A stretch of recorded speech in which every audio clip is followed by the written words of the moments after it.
the World Health Organization excluded Taiwan from their World Health Assembly. Again, how far has China's influence reached? The answer might surprise you.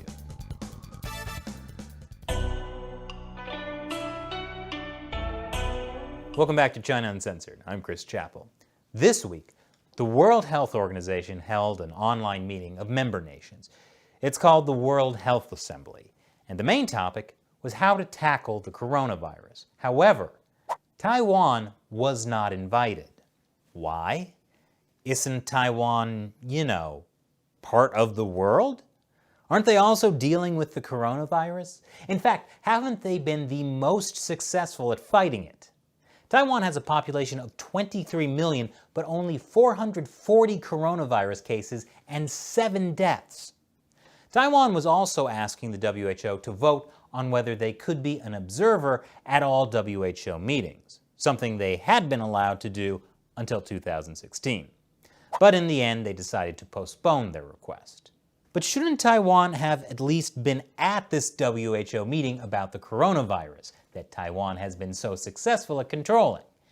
No, of course not. I'll get to the reason in a moment. But here's some important background information you need to know. This is YouTube CEO Susan Wojcicki on CNN's Reliable Sources in April.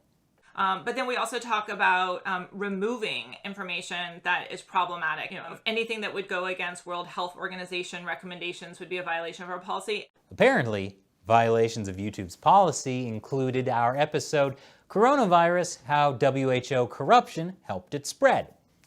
Yes, over the weekend, YouTube censored that episode, completely removing it, after it had been up for almost 3 months.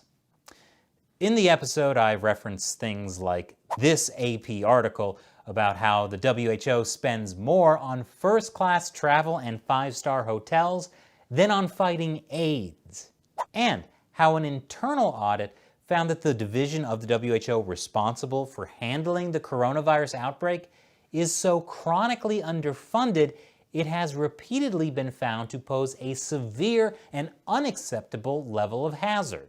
Now, at no point in this video did we actually go against World Health Organization recommendations, unless you count chronically underfunding your Health Emergencies Response Division while your leadership stays in 5-star hotels as a recommendation.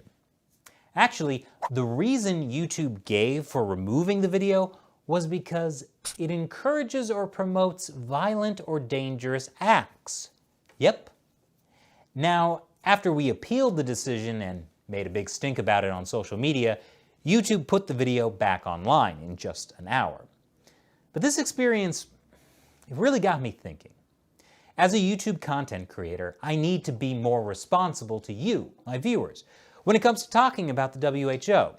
Thank you for pointing this out to me, Susan. Which is why I've decided to praise the WHO for excluding Taiwan from their meeting. That's a good decision, one that really advances global health. And really, it's Taiwan's own fault for being excluded. They rejected China's main condition for entry, which was acceptance that Taiwan is part of China.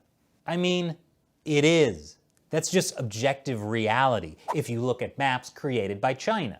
Or read confidential internal memos from the WHO that instruct everyone to always say the Taiwan province of China. Yes, the World Health Organization always lists Taiwan as a province of China. They call it Taipei, the capital of Taiwan, and environs in a list of affected cities in China. And who am I to argue with Susan Wojcicki? I mean the WHO. I respect their recommendations on all matters.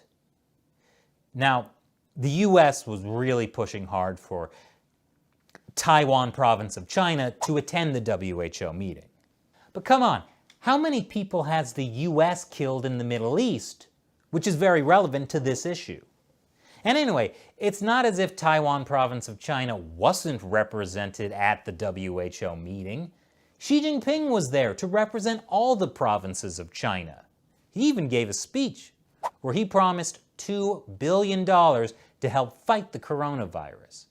Wow, so generous with money.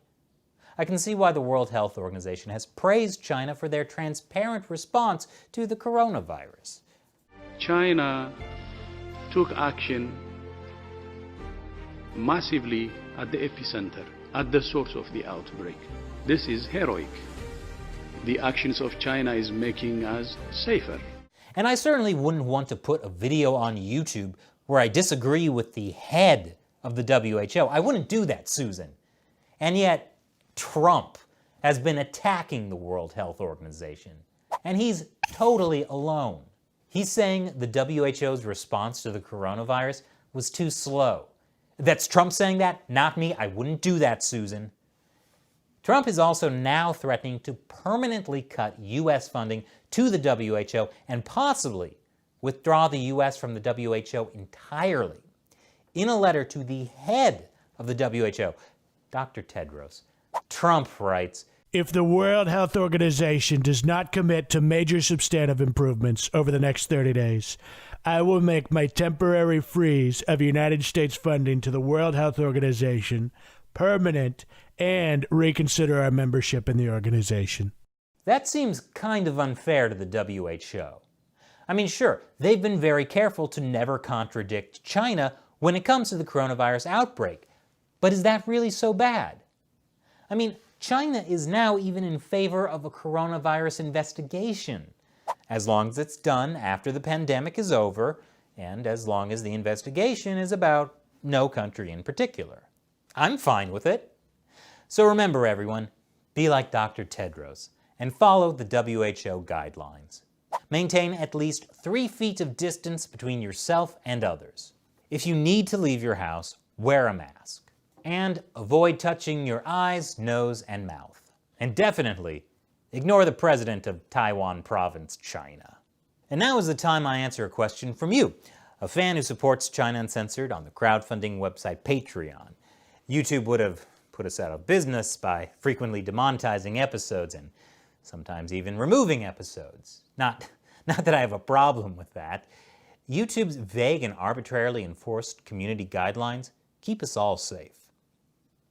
Anyway, today's question comes from Up and Beyond. YouTube aligned with the CCP. Incredible. You are not allowed to criticize the WHO. What? I never said YouTube is aligned with Communist Party interests. That's ridiculous.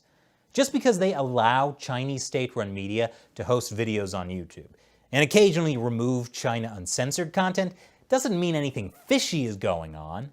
And what's there to criticize with the WHO? They're golden in my book. Thanks for your question, Up and Beyond. And thank you for watching, and a big thank you to YouTube. I hope you enjoyed this episode of China Censored. If you'd like to make sure we never make this kind of content again, please support us on Patreon with as little as $1 an episode. That's the only thing that's allowed us to continue our coverage. Once again, I'm Chris Chappell. See you next time.